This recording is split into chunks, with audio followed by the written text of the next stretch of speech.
Hay vecindarios donde el silencio no se interpreta como ausencia de peligro, sino como una promesa. Calles limpias, porches con plantas, luces cálidas al atardecer y la misma rutina repetida, día tras día, hasta que la repetición se convierte en fe. A eso me refiero cuando hablo de casas tranquilas, no son solo hogares, son sistemas de hábitos. Y los hábitos, en criminología, son un mapa. El primer aviso llegó sin dramatismo.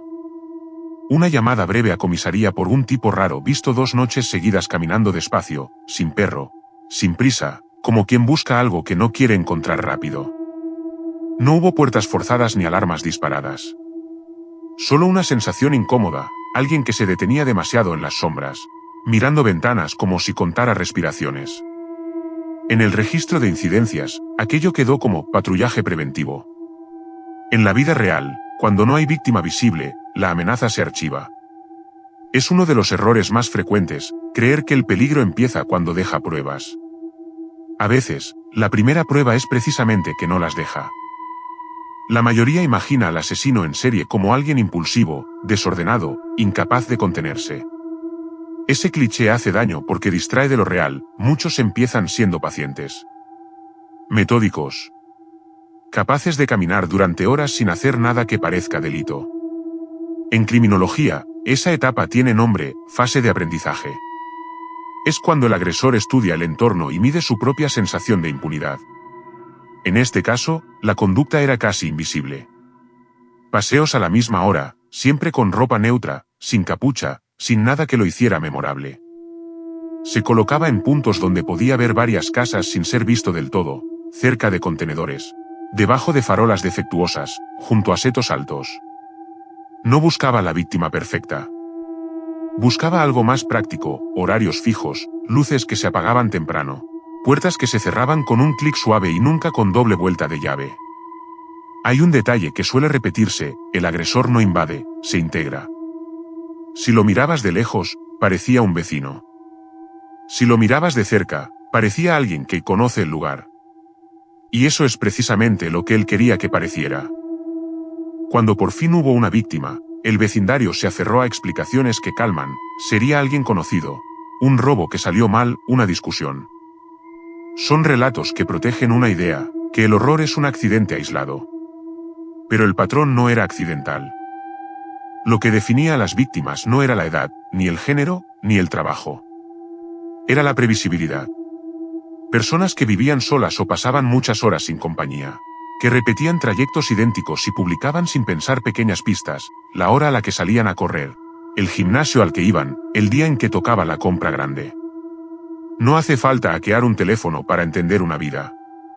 A veces basta con observarla desde el mismo banco del parque, 2 tardes seguidas. Y aquí aparece un rasgo oscuro, el asesino no necesitaba fuerza. Necesitaba certeza. La certeza de que, si algo salía mal, la casa tranquila no gritaría lo suficiente. En vecindarios así, la gente escucha ruidos raros y piensa que es la calefacción. Escucha un golpe y piensa que es una puerta. El silencio social es un aliado. El primer crimen fue descrito en el informe con frases clínicas. Y aún así, había algo que no encajaba, la ausencia de señales. No había caos. No había objetos tirados. Nada cinematográfico. Eso, para un investigador con experiencia, no tranquiliza, inquieta. La falta de violencia visible sugiere control, planificación y rapidez. Sugiere que el agresor no estaba improvisando dentro de esa casa. Sugiere que ya conocía los ángulos muertos, los puntos donde la luz no llegaba, la zona exacta del pasillo donde el suelo cruje menos. Lo que para un vecino es mi casa, para un agresor metódico es un plano. Después, el vecindario empezó a hacer lo que siempre hace, autocorregirse. Se cerraron persianas. Se cambiaron cerraduras. Se habló de alarmas. Pero también se empezó a sospechar del vecino raro, del repartidor, del chico nuevo. Cuando el miedo se dispersa, el culpable se camufla mejor. Antes del segundo crimen hubo detalles que, vistos a posteriori, eran casi un guión. Un buzón abierto que alguien juraba haber cerrado. Una verja mal encajada. La sensación de que un objeto había cambiado de sitio, lo justo para que pareciera una duda. A esto se le llama, en algunos análisis, conducta de comprobación. El agresor se acerca, toca el entorno, deja microindicios para medir reacciones, si la víctima cambia hábitos, si instala una luz con sensor, si menciona miedo en una conversación. Es una forma de control psicológico. Y, además, un filtro, si la víctima reacciona, deja de ser cómoda. Por eso el asesino de las casas tranquilas parecía casi selectivo. No porque tuviera un código, sino porque estaba construyendo el escenario más fácil para repetir. La segunda víctima consolidó el miedo, pero también trajo una trampa psicológica, la habituación. Tras días de alarma, la gente necesita dormir. Necesita volver a trabajar. Necesita creer que lo excepcional ya pasó. Y el agresor cuenta con esa fatiga. En la cronología, hay una pausa que parece casual, una semana sin nada. Luego otra. Y después, de golpe, un nuevo caso. Esa alternancia no es siempre aleatoria. Puede ser estratégica, bajar la guardia del entorno, dejar que las conversaciones se apaguen, permitir que las rutinas vuelvan a ser nítidas. Aquí el caso empieza a oler a depredación metódica, la sensación de alguien que no persigue cuerpos, persigue certezas. Y cuanto más tiempo pasa sin ser visto, más se refuerza su idea central: puedo estar aquí, y nadie lo notará. Cuando por fin se conectaron casos, no fue por una prueba brillante. Fue por un detalle humilde, el entorno repetido. Las víctimas compartían calles con poca actividad nocturna, vecinos mayores, ausencia de bares cercanos. Zonas donde el ruido es tan raro que, cuando ocurre, se interpreta como normalidad. Será el vecino moviendo un mueble, será el viento. En esas calles, el silencio protege al agresor más que cualquier guante. Se revisaron cámaras. Y ahí apareció lo más inquietante: imágenes de alguien que no hace nada que parezca delito. ¿Camina? Se detiene. Mira una fachada. Continúa. No se acerca a la casa en cámara. No hace nada.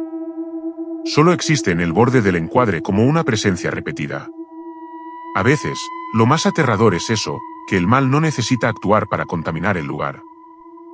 En una fase avanzada, algunos agresores cometen lo que llamamos conducta firma, un gesto innecesario para el crimen, pero necesario para su psicología. No siempre es algo teatral. A veces es una pequeña crueldad simbólica, un objeto desplazado, una luz encendida, una puerta cerrada de una forma específica. En este caso, el gesto fue mínimo y devastador. En una escena, una lámpara de pasillo quedó encendida. No por error. Encendida como si alguien hubiera querido que el siguiente en entrar supiera algo. Estuve aquí y no pudiste evitarlo. Ese es el momento en que el caso se vuelve más oscuro, cuando el agresor deja de temer ser descubierto y empieza a disfrutar del control social. La investigación se obsesionó con un perfil demasiado cómodo, un desconocido total, un forastero, alguien de fuera. Es un sesgo clásico, porque tranquiliza: si viene de fuera, no pertenece a la comunidad, si lo atrapamos, el barrio vuelve a ser puro. Pero el patrón sugería otra cosa: alguien capaz de moverse sin levantar sospechas, alguien que encaja. En barrios tranquilos, encajar es sencillo, basta con parecer educado, invisible, rutinario. La normalidad se convierte en camuflaje. Cuando al fin se reorientó el análisis, la pregunta cambió: no quién odia, sino quién observa. No quién grita, sino quién espera. Y ahí empiezan a aparecer perfiles más peligrosos, personas que disfrutan del control, que no muestran impulsividad, que pueden mantener máscara social durante años. La detención no fue espectacular. Lo cual la hace peor, porque lo real casi nunca suena como película. Fue una madrugada cualquiera, un control rutinario, un coche detenido por una luz trasera fundida. Detalles simples que, de pronto, se convierten en grieta. Lo que volvió el caso insoportable fue lo que se halló después, no un trofeo grotesco, sino algo más frío. Horarios. ¿Notas? Observaciones sobre luces de casas. Martes, apagan a las 11:10. Sábado, llegan tarde. Un registro de vidas reducido a logística. Ese tipo de evidencia revela algo concreto: no buscaba explosión emocional. Buscaba dominio. Convertir hogares en escenarios previsibles. Y en esa precisión hay una oscuridad particular, la de quien entiende a la gente como rutina, no como persona. En la sala de entrevistas, no hubo grandilocuencia. Hubo calma. Y la calma, en estos contextos, es una forma de poder. Lo relevante no fue una confesión completa, sino una frase anotada en el acta. Una frase que, por su estructura, muestra una psicología entrenada para la justificación, desplazar responsabilidad al entorno. Dijo algo parecido a esto, que él no obligaba a nadie a ser predecible. Que las rutinas lo invitaban. Es una idea que aparece en perfiles de control, el agresor se siente legitimado por la facilidad del mundo. No se ve a sí mismo como intruso, sino como consecuencia. Y ahí está el verdadero terror, que, a nivel narrativo, su lógica es casi comprensible, hasta que recuerdas lo que significa. Lo que quedó después no fue un final. Fue una cicatriz social. La gente cambió cerraduras, sí. Pero también cambió algo más íntimo, la confianza en su propia casa. Porque una casa tranquila, cuando se rompe, no vuelve a ser tranquila. Se vuelve consciente. Se vuelve un lugar donde escuchas el pasillo aunque no haya sonido. Donde miras el pomo como si fuera una pregunta.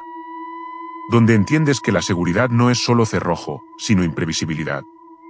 Si hay una advertencia aquí, es sencilla y oscura, la normalidad puede ser un escudo, o un faro. Y hay personas que aprenden a leer ese faro con paciencia.